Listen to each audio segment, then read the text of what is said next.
by going to the Holocaust Memorial, and seeing that just touched me. And so many people in this country even say that the Holocaust never happened. Well, they need to go there, and that'll change their mind. And you hear a lot of people don't believe, 6 million Jews were murdered.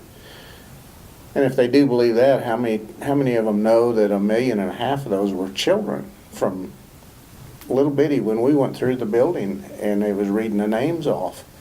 One was 2 months old, I heard that one, and then a 17-year-old. So it was a wide range all the way up and down. And the lady that wrote this book that done the presentation talked about seeing infants, babies thrown into the fire alive. So we talk about how terrible that is, but we have our own Holocaust right here in the United States with abortion. And some of the methods that they use for abortion are just as horrendous as throwing live children in a fire.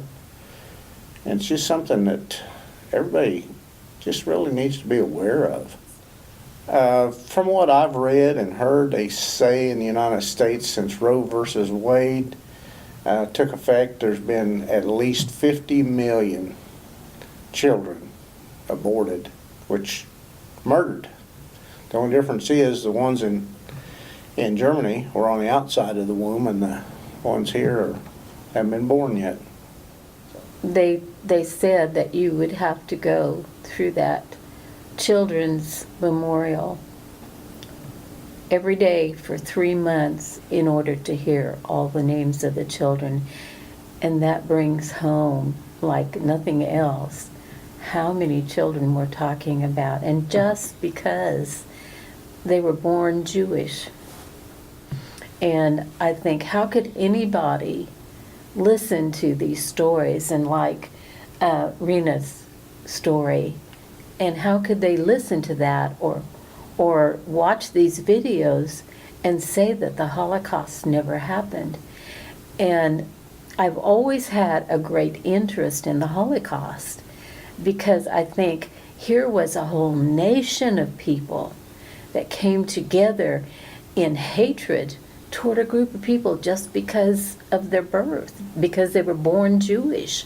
I was blessed to be in Israel, not just because it helped bring the Bible alive in certain ways, understanding that when Jesus walked from Galilee to Jerusalem, that was no easy walk.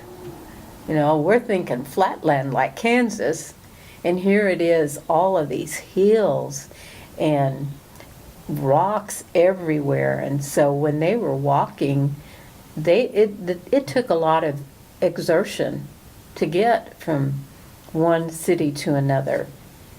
And that I found very interesting, but to me, it felt like God's hand was on those people in Israel, that they had, there was just a sense of favor